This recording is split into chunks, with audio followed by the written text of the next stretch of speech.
उस दिन सवेरे 6 बजे मैं अपने शहर से दूसरे शहर जाने के लिए निकला। मैं रेलवे स्टेशन पहुंचा, पर देरी से पहुंचने के कारण मेरी ट्रेन निकल चुकी थी। मेरे पास 9:30 की ट्रेन के अलावा कोई चारा नहीं था। मैंने सोचा कहीं नाश्ता कर लिया जाए। बहुत जोर की भूख लगी थी। मैं होटल की ओर जा रहा था।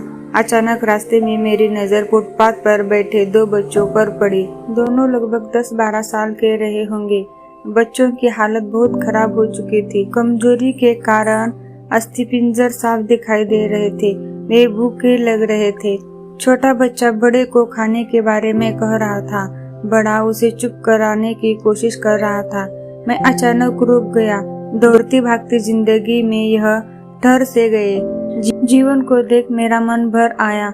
सोचा इन्हें कुछ पैसे दे दिया जाए। मैंने उन्हें 10 रुपए देकर आगे बढ़ गया, परंतु मेरे मन में एक विचार आया, कितना कंजूस हूँ मैं। 10 रुपए क्या मिलेगा, चाय तक ढंग से न मिलेगी। स्वयं पर शर्म आई, फिर वापस लौटा।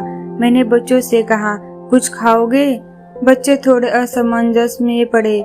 मैंने कहा, बेटा मैं नाश्ता करने जा रहा हूँ, तुम भी कर लो। वे दोनों भूख के कारण तैयार हो गए। उनके कपड़े गंदे होने से होटल वाले ने डांट दिया और भगाने लगा। मैंने कहा, भाई साहब उन्हें जो खाना है वो उन्हें दे दो, पैसे मैं दूंगा। होटल वाले ने आश्चर्य से मेरी ओर देखा। उसकी आंखों में उसके बर्ताव के लिए शर्म साफ दिखाई दी। बच्चों ने नाश्ता, मिठाई व लस्सी मांगी। सेल्फ रिस्यू के कारण मैंने नाश्ता बच्चों को लेकर दिया। बच्चे जब खाने लगे, उनके चेहरे की खुशी कुछ निराली ही थी।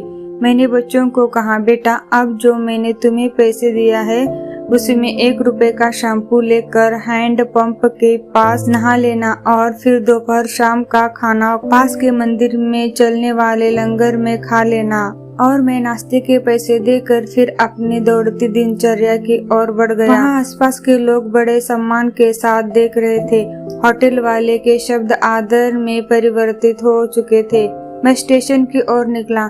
थोड़ा मन भारी लग रहा था। मन थोड़ा उसके बारे में सोचकर दुखी हो रहा था।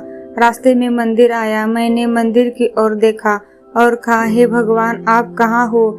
इन बच्चों की ये हालत, ये भूख, आप कैसे चुप बैठ सकते हैं?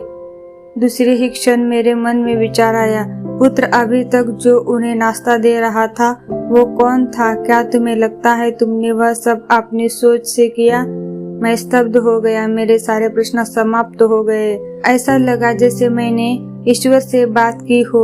मुझे समझ आ चुका था, हम निमित्त मात्र है उसके कार्यकलाप के। वो महान है। भगवान हमें किसी की मदद करने तब ही भेजता है जब वह हमें उस काम के लायक समझता है। किसी मदद को मना करना वैसे ही है जैसे भगवान के काम को मना करना। अंत आपको कोई भूखा या लाचार मिले या आपसे कुछ खाने के लिए मांगे तो आप अपने सामर्थ्य अनुसार मदद जरूर करें, क्योंकि स्वयं भगवान ने आपको इस काम के लिए चुना है।